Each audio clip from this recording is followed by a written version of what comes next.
एक बहुत ही बड़े उद्योगपति का पुत्र कॉलेज में अंतिम वर्ष की परीक्षा की तैयारी में लगा रहता है। तो उसके पिता उसकी परीक्षा के विषय में पूछते हैं तो वो जवाब में कहता है कि हो सकता है कॉलेज में अव्वल आऊं। अगर मैं अव्वल आया तो मुझे वो महंगी वाली कार ला दोगे जो मुझे बहुत पसंद है। तो पिता खुश होकर कहते हैं क्यों नहीं, अवश्य ला दूंगा।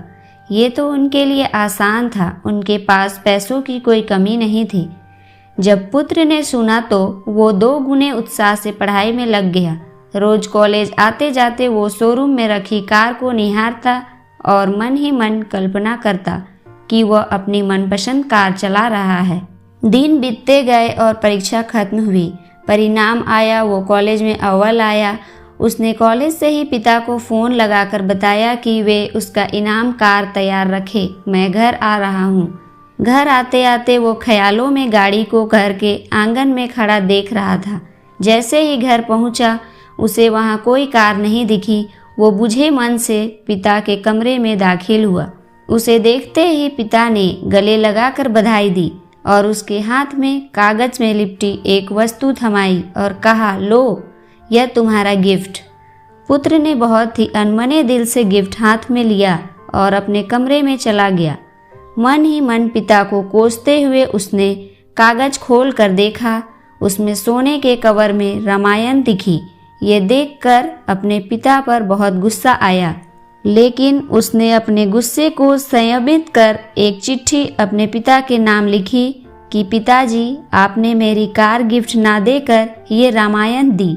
शायद इसके पीछे आपका कोई अच्छा राज छिपा होगा, लेकिन मैं यह घर छोड़कर जा रहा हूँ और तब तक वापस नहीं आऊँगा जब तक मैं बहुत पैसा ना कमा लूँ।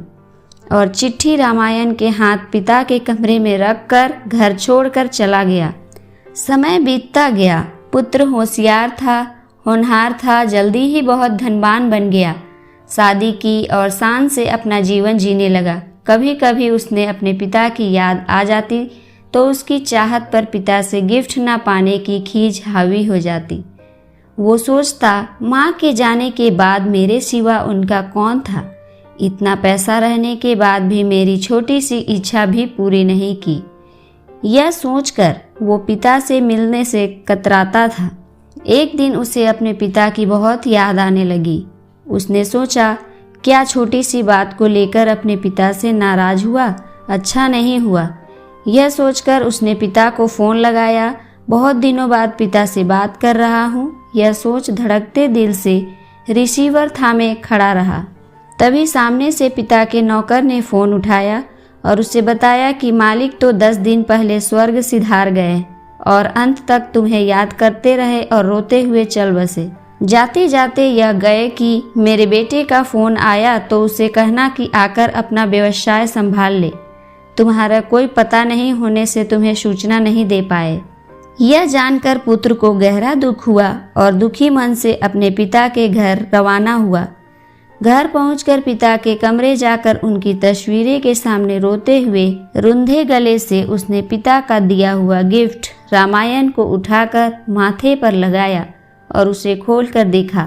पहले पन्ने पर पिता द्वारा लिखे वाक्य पढ़ा, जिसमें लिखा था, मेरे प्यारे पुत्र, तुम दिन दुनी रात चौगुनी तरक्की करो और साथ ही साथ मैं तुम्हें कुछ अच्छे संस्कार दे पाऊँ। यह सोचकर ये रामायण दे रहा हूँ। पढ़ते वक्त उस रामायण से एक लिफाफा सरक कर नीचे गिरा, जिसमें उसी गाड़ी की चाबी और नगद भुगतान वाला बिल रखा हुआ था। यह देखकर उस पुत्र को बहुत दुख हुआ और धड़ाम से जमीन पर गिर रोने लगा। हम हमारा मनचाहा उपहार हमारी पैकिंग में ना पाकर उसे अनजाने में खो देते हैं। पिता तो ठीक है, ईश्वर भी हमें अपार गिफ्ट देते हैं, लेकिन हम अज्ञानी हमारे मनपसंद पैकिंग में ना देखकर पाकर भी खो देते हैं। हमें अपने माता पिता के प्रेम से दिए ऐसे अनगिनत उपहारों का प्रेम का सम्मान करना चाहिए और उनका धन्यवाद करना चाहिए। मेरी बात अगर आपके हृदय को छुई हो तो इस मैसेज को आप चाहो तो अपने को शेयर करो। हो सकता है और कोई पुत्र ऐसे ही अपने पिता के गिफ्ट से वंचित ना रहे, उनके प्रेम से वंचित ना रहे।